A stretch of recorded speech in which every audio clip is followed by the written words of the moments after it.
Have you ever prayed for money and felt your heart grow heavier instead of lighter? You spoke the right phrases, at the right hour, in the right posture, yet heaven stayed quiet. The more you tried to call it in, the more your peace slipped out the back door. You did not become more free. You became more afraid. Maybe it was not the devil blocking you. Maybe it was mercy. The mercy that closes the door you were never meant to walk through, so you do not lose yourself on the other side. The mercy that protects you from a blessing you are not ready to carry. There is a kind of prayer that sounds spiritual, careful, even metaphysical. It promises fast cash, lucky doors, sudden favor, as if God were a force to be triggered, not a father to be trusted. But the kingdom of God does not move by incantation. It moves by surrender. Tonight, we will separate provision from greed and trade anxiety for alignment. The money prayer feels powerful because it promises control. It borrows the vocabulary of faith, but it keeps the throne for the self. It lets us speak like kings while quietly refusing to live like sons and daughters. It offers outcomes without obedience, shortcuts without character, glory without the cross. When it works, we become addicted to outcomes and chase the next transaction. When it fails, we become bitter at God and question His goodness. Either way, we drift from the giver and get trapped by the gift. The counterfeit does not build trust, it builds techniques. True prayer is not magic, it is alignment. It is not coercion, it is communion. It is not, I bend heaven to my will, but Father, bend my will to yours. When prayer becomes a way to control results, it stops being prayer and starts being theater. Provision is God's faithfulness to fund your assignment. Greed is the demand that God funds your image. Provision moves through you like a river. Greed circles back to you like a whirlpool. One multiplies life around you, the other shrinks the room until only you remain. Provision brings gratitude and generosity. Greed brings anxiety and comparison. Provision asks, how can this serve many? Greed whispers, how can this make me look bigger? If the blessing makes the world safer around you, it is provision. If the blessing makes the world smaller around you, it is greed. Ask your heart a simple test. If God answered your financial prayer today, would your first move be worship or would it be proof? Would you kneel quietly or would you rush to announce that you finally made it? Provision protects you from yourself. Greed exposes you to yourself. Move one, flattery. Inflate identity first. Demand outcomes second. Call yourself limitless, divine, unstoppable words that feel bold, yet carefully avoid dependence. The flattery raises your chin. Surrender bends your knees. Only one of those postures unlocks heaven. Move to leverage. Reduce God to a force you can tap. If you speak at a certain pitch, at a certain hour, facing a certain direction, the universe owes you. You become a technician flipping a switch, not a child asking a father. Technique replaces trust. Move 3, transaction. Repeat the correct phrase a set number of times. If the door opens, the ritual was true. If the door stays shut, repeat louder. You collect formulas like charms, and your soul becomes a drawer of talismans. Move 4, proof. Find one coincidence and crown it as cosmic law. Make a testimony without the testifier. Use a blessing to forget the blesser. The counterfeit harvests outcomes. The gospel cultivates obedience. But the gospel does not flatter, it frees. God is not an energy source, He is Father. Grace is not a vending machine, it is a covenant written in blood. And the only law written on our hearts is love, love for God and neighbor. Anna chased metaphysical scripts for a year. She journaled affirmations, burned sage, and wore colors for money energy. Payments came then vanished and friendships quietly turned into transactions. Her calendar filled, but her peace emptied. One night she broke the pattern. She prayed a different prayer. Father, if my words have become idols, break them. Instead of buying another course, she called an old client to apologize for pressure she had put on him. She downsized, tithed quietly, and forgave a debt that had tied her heart in a knot. 6 months later, provision arrived through a door she had not even knocked on, a referral from a former student she once mentored for free. It did not feel like magic. It felt like maturity. The money did not make her big, it made her useful. Provision followed purpose, not pressure. Joel was a gifted designer who believed he was underpaid.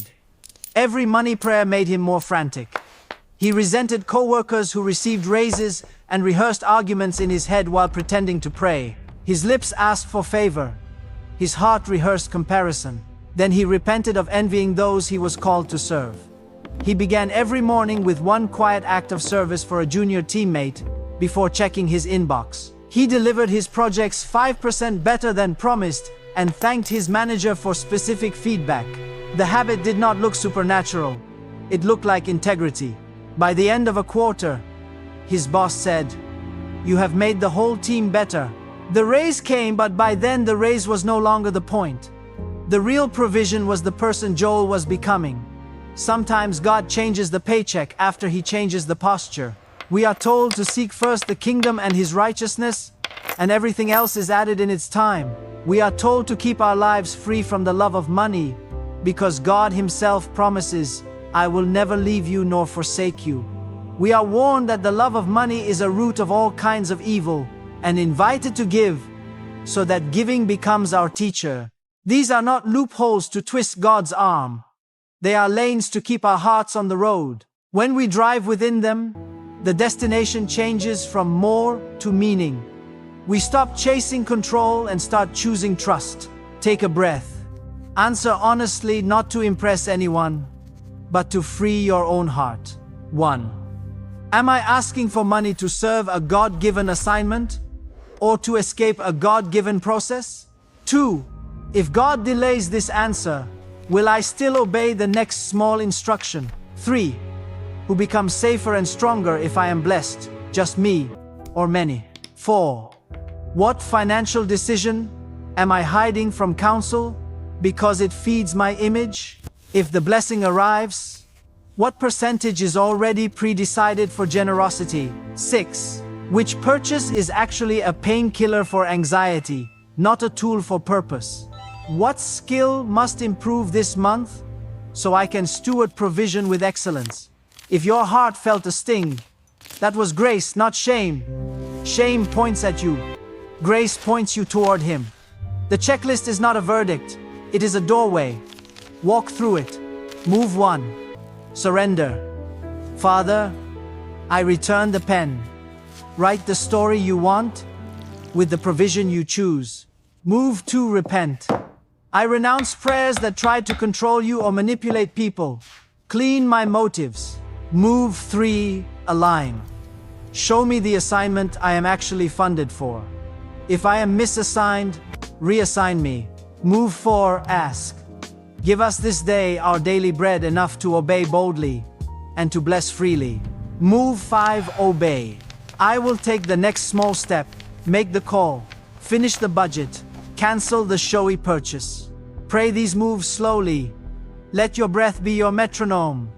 Your pace will preach louder than your words. Speak this slowly. It is not a spell. It is clarity. I renounce every prayer that used God's name to serve my pride. I break agreement with the lie that money proves my worth. I reject rituals that promise control without surrender. I choose the cross, the kingdom, and the narrow road. I receive wisdom to produce good work and compassion to share what I receive. Now rest a moment. Feel how peace returns as control leaves. Do not rush to perform holiness.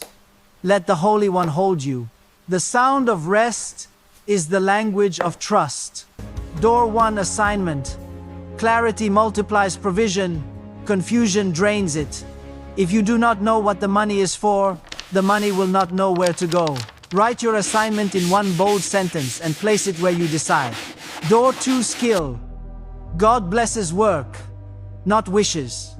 Improve one craft by 10% this month, and let excellence preach. Skill turns prayers into plans and plans into provision. Door 3. Community. Accountability prevents expensive detours. Invite one wise believer to look at your budget and your calendar. Freedom grows in the light. Door 4, Stewardship. A simple budget is more anointed than 12 money decrees. Track, trim, and tell your money where to serve. Stewardship is worship with numbers. Door 5, Generosity. Give quietly before you are ready. Give in a way that does not build your brand. Hidden generosity teaches your heart that God sees even when nobody claps. Door 6, Rest. Sabbath protects you from buying what exhaustion tells you to buy. Rest is not laziness, it is rebellion against slavery. Rest reminds you that you are not the source. Door 7, Witness.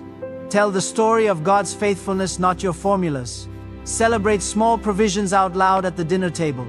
Testimony trains your memory to recognize the next door. The enemy wants you to live a life where you always need one more breakthrough to feel safe. He wants your happiness on layaway pending the next wire transfer. He wants you to trade your birthright for the thrill of a quick outcome. He will let you have the blessing, if the blessing steals your belonging. But the shepherd prepares a table in the presence of enemies, not in the absence of needs. He anoints your head while the battle still rumbles. He sets bread before you while the bank account still looks thin. He teaches you to feast before he fixes the famine. So we will stop bargaining and start belonging. We will stop performing and start participating. We will stop demanding control and start choosing trust. Provision will no longer be our identity. It will become our instrument. Day 1, Inventory. List every recurring expense. Cut 10% of non-essentials tonight. Simplicity grows speed. Speed grows focus. Focus grows fruit. Day 2, Order. Create a weekly work block for deep craft. 2 hours, phone off, door closed. Excellence is not urgent. Schedule it or it will never arrive. Put it on your calendar and guard it like a meeting with a king. Day 3, Counsel. Share your budget with one wise friend. Ask for one correction you will obey within 24 hours. Wisdom borrowed today is tuition saved tomorrow. Day 4, Generosity. Give a small, meaningful gift privately with no announcement.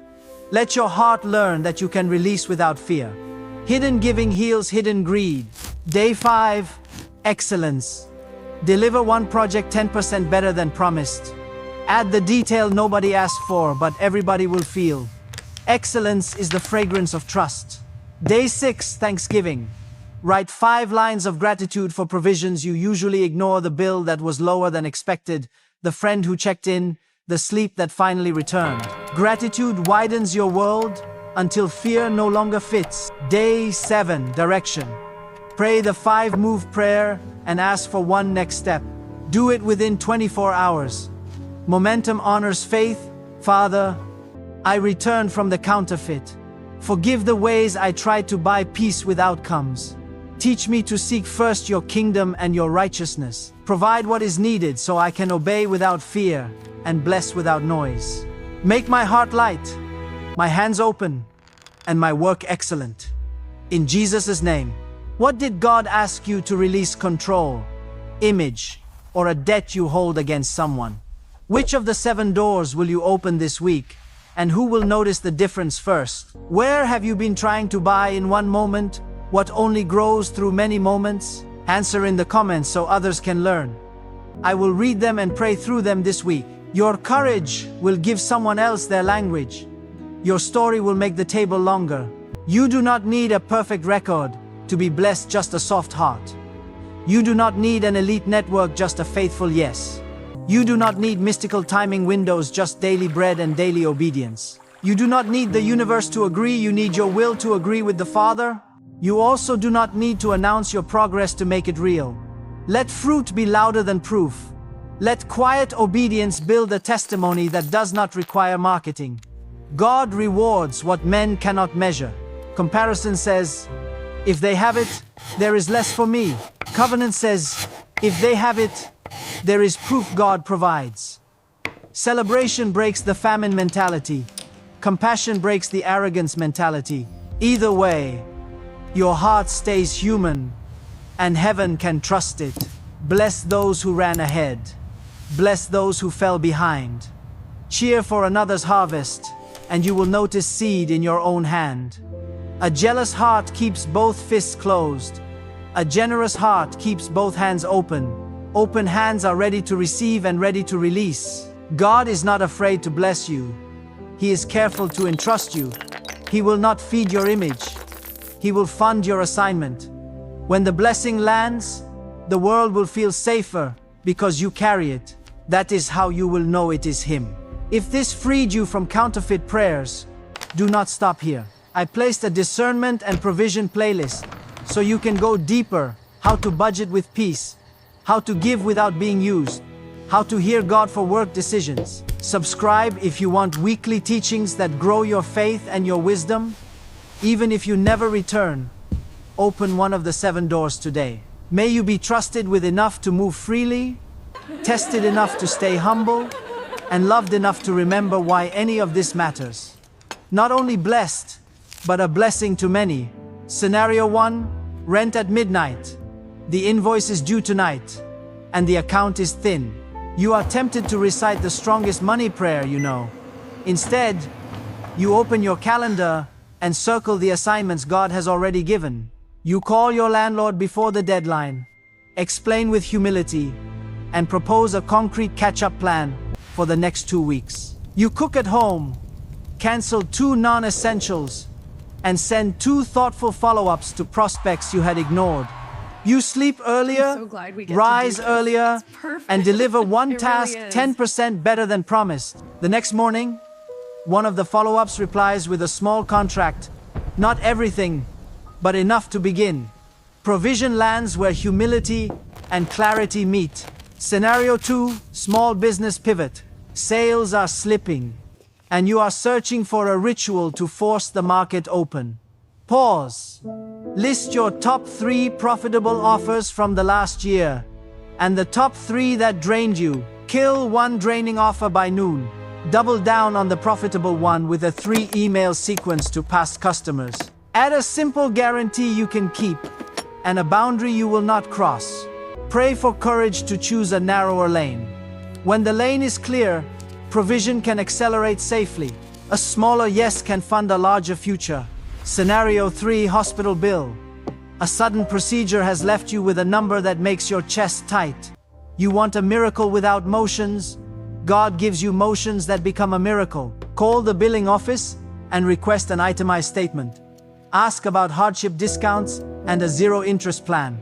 Invite one trusted friend to read the statement with you. Sell what you do not use. Ask your church for counsel and quiet help. You do not perform your pain. You share it with dignity. Watch how community turns a mountain into a climbable hill. Provision often hides inside people, not lightning. Scenario 4. Family pressure. A relative demands a large gift to prove you are blessed. You feel trapped between love and enabling. Pray for a spine with your kindness. Offer a smaller, sustainable help with a clear boundary and timeline. Tie the help to a next step they must take. Then bigly bussing along. Something said be bussing scored. Bless them in public. Tell the truth in private. Do not weaponize generosity for applause. Provision is not a stage. It is a stewardship. The peace that follows will be louder than the approval you feared to lose. Scenario 5. Poverty vow versus excellence. You were taught that wealth is always wicked and excellence is vanity. Now you underprice your work and resent those who charge fair value. Repent not for being poor, but for believing that lack is holier than love. Price with justice. Deliver with joy. Build quality that outlives trends. Give extra quietly where no metric can count it. Holiness is not shabbiness. It is integrity at full brightness. Provision funds excellence, so excellence can serve love. Before you pray for money, name your motive. Say it out loud and listen to your own honesty. Need asks for enough to fulfill assignment with peace. It is humble, specific, and willing to be told, not yet. If your ask has numbers, deadlines, and a plan to steward, you are likely praying from need. Greed asks for more than mission requires to feed image and comparison. It is vague, hungry for proof, and allergic to counsel. If your ask inflates your identity but shrinks your accountability, greed is steering.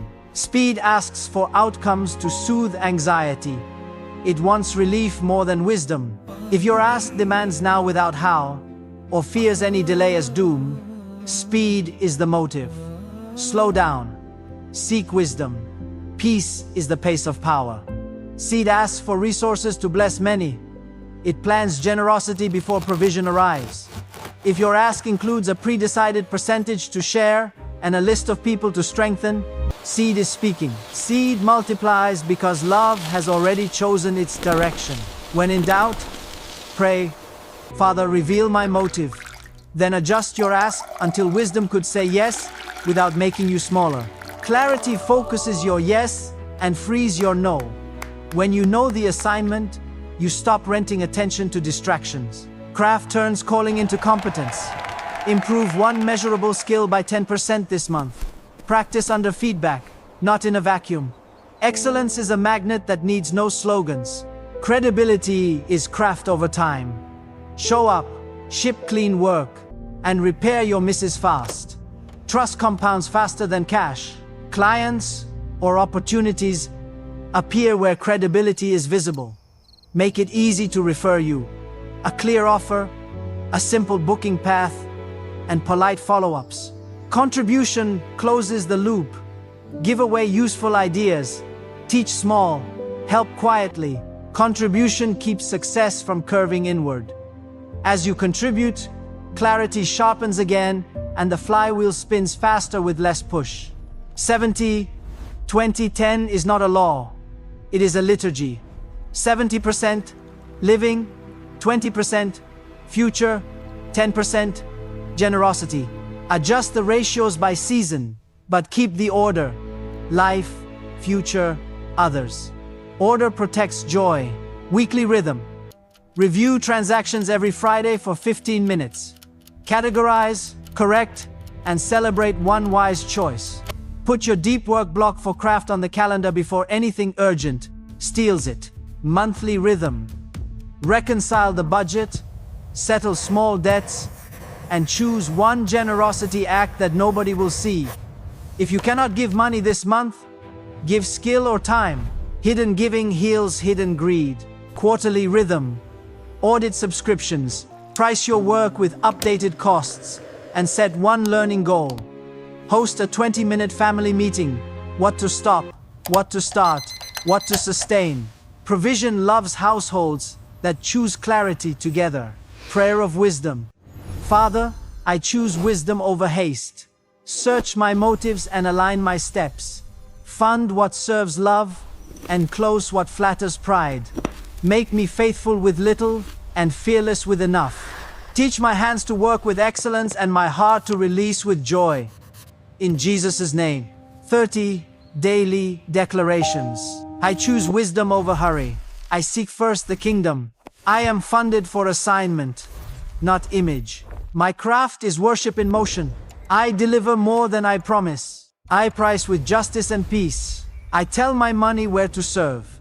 I honor counsel over impulses. I forgive debts I can release. I give quietly before I feel ready. I trade control for trust. I refuse rituals that replace relationship. I measure success by usefulness. I celebrate others without envy. I rest without guilt. I reject shame. I receive grace. I steward tools, not trophies. I keep promises fast and apologies faster. I speak truth gently and draw boundaries kindly. I let excellence preach louder than proof. I ask for daily bread and daily wisdom. I act within 24 hours on clear next steps. I turn outcomes into testimonies, not talismans. I welcome feedback as a friend. I sow in hidden places. I protect peace like property. I return the pen to the author. I count blessings more than clicks. I use provision to widen my table. I choose love over leverage. Now, breathe. Let the room feel larger again. Provision is not a finish line. It is fuel for the journey. Walk in step with wisdom, and let generosity set your speed. The baker's table. Small business. A home baker earns $3,800 month in revenue. Flour, butter, utilities, packaging, and delivery total $1,520. COGS plus ops. She follows the 702010 liturgy. $1,596. Living rent, food, transport, $760. Future tax set aside. Emergency fund, gear, $380. Generosity, quiet aid, plus community meals. The math seems tight, but the order creates peace. She renames 2 products, retires 1 low-margin item, and increases average ticket with a breakfast bundle. She adds pre-order close at 6 p.m., moves delivery to 2 windows a week, and says no to custom cakes that break flow. After 4 weeks, revenue rises to $4,400 with the same hours, COGS up only $160, and customer messages are kinder because expectations are clear. Provision followed clarity plus craft, not pressure. The listening room, ministry, a small church media team uploads 1 weekly teaching plus a 7-minute devotional midweek. Budget is $900 month, $300 gear amortization, $180 music, licensing, $220 internet, services, $200 benevolence. They keep 702010 by trimming software duplication and scheduling volunteers. Instead of chasing viral, they decide one audience, returning viewers, seeking discernment, and build a playlist path. Intro core practice prayer. They add end screen templates, watermark all videos, and place cards at 1, 3:37, 10:30. Comments shift from nice video to stories of application. Giving doesn't spike overnight. Retention does. After 90 days, local small businesses donate bread and coffee for a midweek table. The room fills with conversations the algorithm can't count. Provision appears as people, then as budgets. What this proves: budgets preach theology with numbers.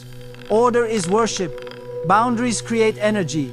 Excellence buys back time. And generosity done quietly keeps the heart bigger than the income statement. Nor led decentralizes for. Is it wrong to pray for money? No. It's wrong to pray for money to serve image. Pray for provision to serve assignment. Be specific, accountable, and ready to obey the next small step. 2.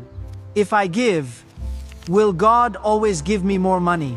God promises provision, not jackpots. He may return peace, opportunities, protection from a bad deal, or favor through people. Generosity is not leverage, it is love. Can I use affirmations? Yes, if they align you to truth instead of attempting to control God. Let scripture shape your sentences. Say what forms character, not what forces outcomes. 4. Should I refuse raises or undercharge to stay humble? Humility is integrity, not underpricing. Charge fair value, deliver excellent work, and keep quiet generosity. Price with justice, prove with service. Yes, and the How do coffee I know smells if this just is as good. provision or a trap? Dig in. Ask. Everyone earned this. Does this widen my table or shrink my world? Does counsel confirm it? Would I still say yes if no one knew? Provision enlarges responsibility. Traps enlarge ego. Now breathe. This isn't about perfect technique. It's about a truer trust. Walk with wisdom. Let love set the limits. Let excellence carry the weight.